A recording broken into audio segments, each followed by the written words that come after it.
The whole universe is a reverberation of energy, a vibration of energy.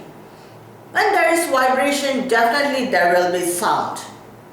When there is a sound and vibration, there will be creation. And Om is the fundamental sound of this relative reality, that is this creation. Om is the base sound. When this universe emerged out of that bindu of unfathomable heat and energy, the first sound emerged out of that energy is Om, and it is still vibrating in this universe.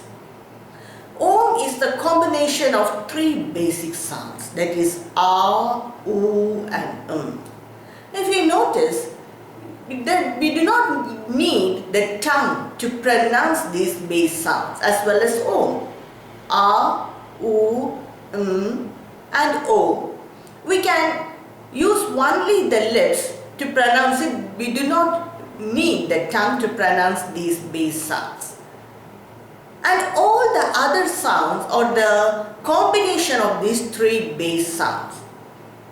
All the other sounds are the manifestation of Om. Om is the symbol, sound and mantra. Om is the symbol of consciousness, that is the state of Turiya. Om is the mantra and it is the sound. Om is the Bij mantra for consciousness. There is no mantra in Karma Kanda without starting without Om. Every mantra uses Om as the first mantra, and without that the other mantras will not be effective. So Om is very important in Karma Kanda as well as in Jnana Kanda itself. And Om is the symbol for Saguna Brahman as well as the Nirguna Brahman. There is no mantra without Om. And more than chanting Om, Om is extensively used for meditation. In Vedanta, Om is used for meditation. And the Mandukya Upanishad gives a very clear explanation of how to meditate on Om. It is a very small Upanishad with only 12 mantras, and it is one of the favorite Upanishads of Lord Rama. Mandukya Upanishad gives the very clear explanation of how to meditate on Om. Our life revolves around three states, that is the waking state, Jagrata Avastha, dream state, Swapna Avastha, and the deep sleep state, that is the Sushupti Avastha. In these three states, our whole life revolves around these three states. All our experiences are in these three states, and these three states exist in consciousness, which is known as the state of Turiya. Turiya cannot be said as the fourth state. It is the underlying state. It is in Turiya all these experiences exist. Without this state of Turiya, we cannot experience this world or anything. So Turiya is the underlying state on which the other three states exist. Waking state can be said as when we use the body, mind and senses and experiences the external world. That is the waking state or the Jagrat Avastha. It can also be said as the consciousness in association with the body, mind and senses, and when it experiences the external world, it is the waking state. It can also be said as the consciousness appears as the waker and the waking experiences. When we contact the internal world of impressions in the mind during sleep, it is the Swapna Avastha or the dream state experiences. The consciousness in association with the projection of mind in sleep is the dreamer or the dreaming experiences. The consciousness appears as the dreamer or the dreaming experiences. And the third state, that is the deep sleep state, that is the Sushupti Avastha, is when we contact the ignorance or the absence of mind or darkness during sleep. That is the deep sleep state. The consciousness in association with the absence of mind is the deep sleeper or the deep sleeping experiences. Consciousness appears as the deep sleeper or the deep sleeping experiences. And these three states, within these three states, our life revolves around these three states. Now, to meditate on Om, we have to consider the three basic sounds, as I said before, A, O and M.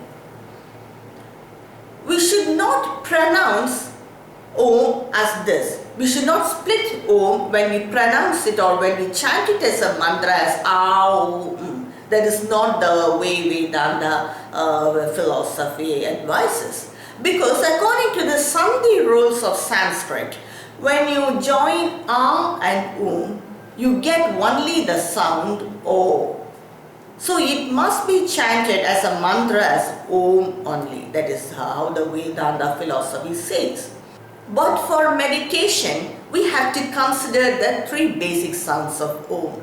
And we have to take it as A, O and And all the waking experiences are identified with A. And all the dreaming experiences or the Swapna Avastha are identified with U. And all the deep sleeping experiences or the Sushupti Avastha is identified with M. We have to identify like this when we meditate on Om. And there is always a small gap between one Om and the starting of other Om. That silence is identified with the state of Turiya. So from this meditation, what we understand is all the experiences, that is the waking, Swapna Avastha, that is the dream experiences and the Sushupti Avastha, everything, all our experiences appear and disappear in Turiya. And after a silence, it just merges in Turiya.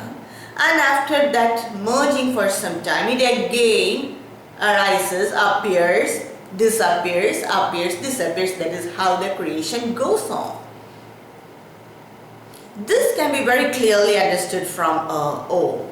And that intermediate period of silence in which the whole universe disappears, that state is known as the Prapanchopashama.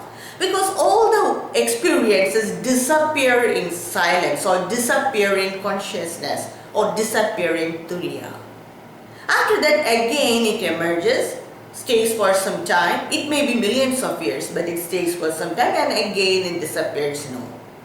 When we meditate on Om in this way, we get a clear picture of this creation and how it disappears and how it appears again. Everything, the whole philosophy is encapsulated in this meditation.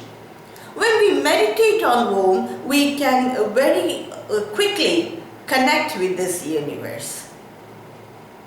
And every experience of ours exists in Turiya or in consciousness, but we are not aware of it. Turiya is not a mystical experience.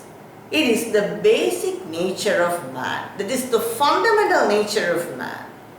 To bring one to this pure, deep awareness or the state of Turiya, to bring one to the state of Turiya is the meditation on Om. And it is very clearly explained in Mandukya Upanishad. And Mandukya Upanishad is one of the famous 10 Upanishads, that is the Dashopanishad, which Sri Adishankaracharya has written the commentary on. So this is meditation on Om. And in Vedanta, more than chanting Om as a mantra, it is more extensive, it is extensively used for meditation. Thank you for watching.